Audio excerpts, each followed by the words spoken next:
പോൺമൻ movie തനിത്തങ്കമായി Ajeesh P ബേസിൽ ജോസഫിന്റെ പൊന്മാൻ അഭിനേതാക്കളിൽ നിന്നുള്ള മികച്ച പ്രകടനങ്ങളുള്ള പൊന്മാൻ ഒരു സൂപ്പർ ഹീറോ കഥയാണ്. നടനും സംവിധായകനുമായ ബേസിൽ ജോസഫിന്റെ വിജയക്കുതിപ്പ് തുടരുകയാണ്.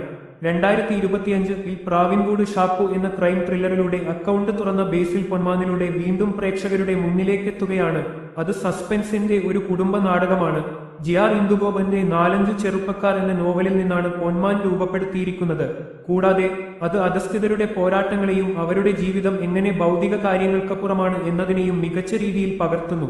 ബ്രൂണോയുടെ സഹോദരി സെറ്റി ഗ്രാഫിന്റെ ലിജോമോൾ ജോസ് വിവാഹത്തിനായി സ്വർണ്ണ വ്യാപാരിയായ പി അജേഷ് ബേസിൽ ജോസഫ് 25 പവൻ സ്വർണം ബ്രൂണോയുടെ കുടുംബത്തിന് വായ്പയായി നൽകുന്നു. വധുവിന് സമ്മാനമായി നൽകുന്ന പണം താൻ വാങ്ങുമെന്ന് സ്റ്റെഫിയുടെ കുടുംബവുമായി അദ്ദേഹം കരാർ ഒപ്പിടുന്നു.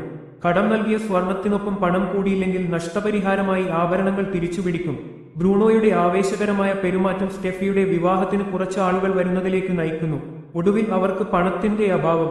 12 പവൻ സ്വർണം തിരികെ നൽകാൻ സ്റ്റെഫിയെയും അവളുടെ കുടുംബത്തെയും അജേഷ് നിർബന്ധിച്ചപ്പോൾ കൊഞ്ച് ഫാമിന്റെ പരിപാലകനായ അവളുടെ ഭർത്താവ് മരിയാനോയുമായി സജിൻ ഗോപു ഇടപെടാൻ അയാൾ നിർബന്ധിതനാകുന്നു. കോപത്തിന് പേരുകേട്ട മരിയാനോ നല്ല തടിയുള്ള ഒരു റഫിയനാണ്. അജേഷിന് സ്റ്റെഫിക്കും കുടുംബത്തിനും കടം നൽകിയ സ്വർണം തിരിച്ചുപിടിക്കാൻ സാധിച്ചോ? മരിയാനോ സ്വർണ്ണാഭരണങ്ങളുടെ സത്യാവസ്ഥ അറിഞ്ഞു. അവളുടെ അളിയന്റെ വീട്ടിൽ സ്റ്റെഫിക്ക് എന്ത് സംഭവിക്കുന്നു? ഈ ചോദ്യങ്ങൾക്കെല്ലാം 2 മണിക്കൂറിനുള്ളിൽ ഉത്തരം ലഭിക്കുന്നത് ചിത്രത്തിന് വലിയ പ്ലസ് ആണ്. നവാഗത സംവിധായകൻ ജ്യോതിഷ ശങ്കറിന്റെ പൊന്മാൻ ഒരു വിസ്മയം സൃഷ്ടിക്കുന്നു. സിനിമ വലിയ തിരക്കൊന്നും സൃഷ്ടിച്ചില്ല, കൂടാതെ പ്രൊമോഷനുകളും വളരെ കുറവായിരുന്നു.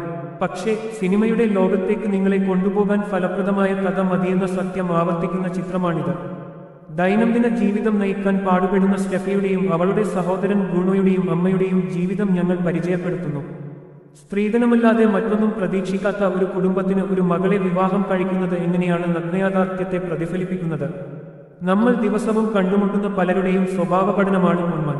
അജേഷ് കഠിനാധ്വാനത്തെയും സ്ഥിരോത്സാഹത്തെയും ആശ്രയിക്കുന്ന ഒരു മനുഷ്യനാണെങ്കിൽ മരിയാനോ ഒരു തടിയും തലച്ചോറും ഇല്ലാത്ത മനുഷ്യനാണ്.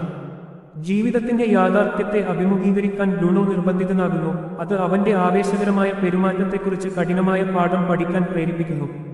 ലിജോമോൾ ജോസിന്റെ സ്റ്റെഫി വിവാഹത്തിലേക്ക് നിർബന്ധിതയായ ഒരു സ്ത്രീയാണ്. പക്ഷേ അസന്തുഷ്ടമായ ദാമ്പത്യത്തിൽ തുടരുന്നത് ഒരു പ്രയോജനവുമില്ലെന്ന് പതുക്കെ മനസ്സിലാക്കാൻ തുടങ്ങുന്നു. പ്രധാന അഭിനേതാക്കളുടെ കഥാപാത്രങ്ങൾ പൊന്മാന്റെ പ്രവർത്തനങ്ങളെ വളരെ കൗതുകകരമാക്കുന്നു. 2 മണിക്കൂർ 7 മിനിറ്റ് റൺടൈം സിനിമ അറിയിക്കാൻ ശ്രമിക്കുന്നതിന്റെ വലിയ മുതൽക്കൂട്ടാണ്. അധസ്ഥിതരുടെ കഥയ്ക്ക് എല്ലാവരുടെയും ഹൃദയങ്ങളിൽ എപ്പോഴും ഒരു പ്രത്യേക സ്ഥാനമുണ്ട്. പൊന്മാൻ അതിനുള്ള മറ്റൊരു കൂട്ടിച്ചേർക്കലാണ്. തിരക്കഥ നിങ്ങളെ സാവധാനം അതിന്റെ ലോകത്തേക്ക് വലിച്ചെടുക്കുകയും കഥാപാത്രങ്ങൾക്കായി നിങ്ങളെ വേരൂന്നുകയും ചെയ്യുന്നു. ബേസിൽ ജോസഫും സജിൻ ഗോപുവും അവരവരുടെ വേഷങ്ങൾ ഗംഭീരമായി അവതരിപ്പിച്ചു. ലിജോമോൾ ജോസിന്റെ പ്രകടനം ഒരു സ്ത്രീയുടെ പ്രതിരോധശേഷിയും പുരുഷന്മാരുടെ ലോകത്ത് അവർ എങ്ങനെ എപ്പോഴും പണയക്കാരായി മാറുന്നുവെന്നും കാണിക്കുന്നു. ഉജ്ജ്വലമായ പ്രകടനങ്ങളോടെയും ഒട്ടും ലാഗ് ചെയ്യാതെയും സമൂഹത്തിന് നേരെ കണ്ണാടി പിടിക്കുന്ന ഒരു റിയലിസ്റ്റിക് ചിത്രമാണ് പൊന്മാൻ.